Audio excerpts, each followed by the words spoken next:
Party ఒక నూతనమైన కార్యక్రమానికి శ్రీకారం చుట్టాం. ఎప్పుడూ సమాజంలో తెలుగుదేశం పార్టీ వినూత్నంగా ఆలోచిస్తాం. కొత్తగా ఏ కార్యక్రమం తేవాలన్నా అనేక ఆలోచనలు చేసి అధ్యయనం చేసి అలాంటి కార్యక్రమాలు తీసుకురావడం తెలుగుదేశం పార్టీకి అలవాటు.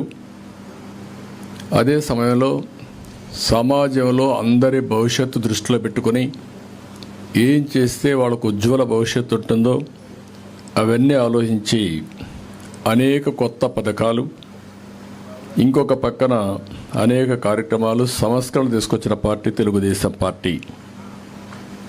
అందులో మహిళలకి తోబుట్టుల అనేక కార్యక్రమాలు చేపట్టి వాళ్ళ భవిష్యత్తు బంగారు భవిష్యత్తు చేసిన పార్టీ తెలుగుదేశం పార్టీ.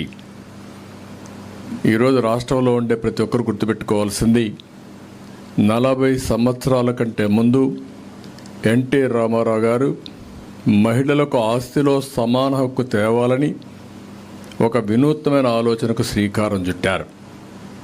అదే సమయంలో ఆడవాళ్ళకు ప్రాధాన్యత రావాలి.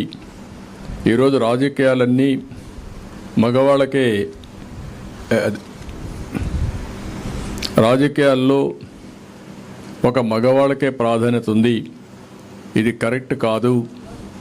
50% జనాభా ఉన్న మహిళలకు కూడా సముచితమైన స్థానం ఇవ్వాలనే ఉద్దేశంతో స్థానిక సమస్యల్లో ప్రారంభమైనటువంటి రిజర్వేషన్లు ఈరోజు దేశమంతా కూడా ఆమోదయోగ్యమైనాయి. ఇప్పటికే 50% రిజర్వేషన్లు స్థానిక సంస్థల్లో వచ్చాయంటే అది ఎన్టీ రామారావు గారు ఆ రోజు చూపించిన చొరవ.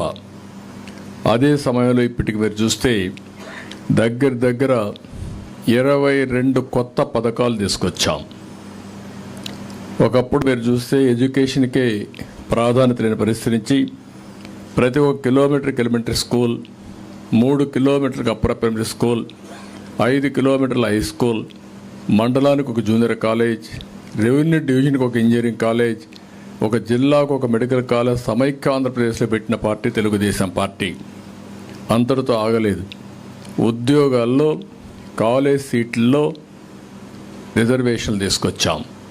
33% రిజర్వేషన్లు దేశంలో మొట్టమొదటిసారిగా ఆడబిడ్డలకు ఉద్యోగాల్లో, అదే మాదిరిగా విద్యా సంస్థల్లో రిజర్వేషన్లు తీసుకొస్తే వాళ్ళ జీవితాల్లో ఎంతో మార్పు వచ్చింది. ఇదే కాకుండా డాక్రా సంఘాలు పెట్టాం.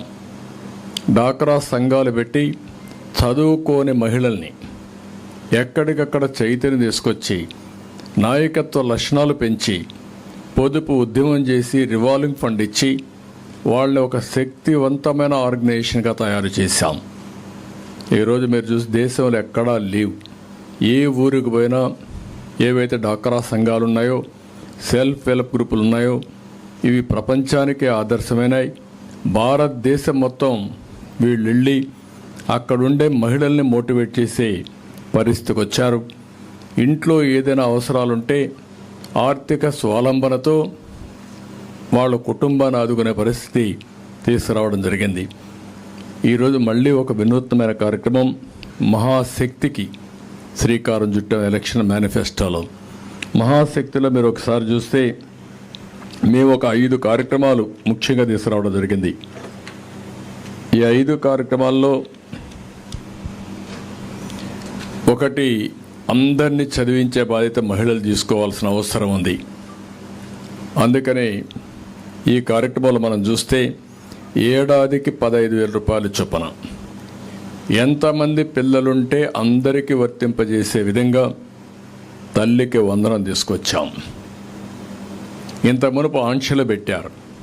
దీనివల్ల అనేక సమస్యలు పరిష్కారమయ్యే అవకాశం కూడా వస్తుంది. అంటే ఒక కుటుంబంలో 2-3 పిల్లలుంటే మగ పిల్లల్ని చదివించడం, ఆడపిల్లల్ని పెళ్లిళ్ళు చేసి బాధ్యత తప్పించుకోవడం ఇలాంటి జరిగే సమయంలో ఇంట్లో ఎంతమంది ఉంటే అంతమందిని చదివించే అవకాశం వస్తుంది.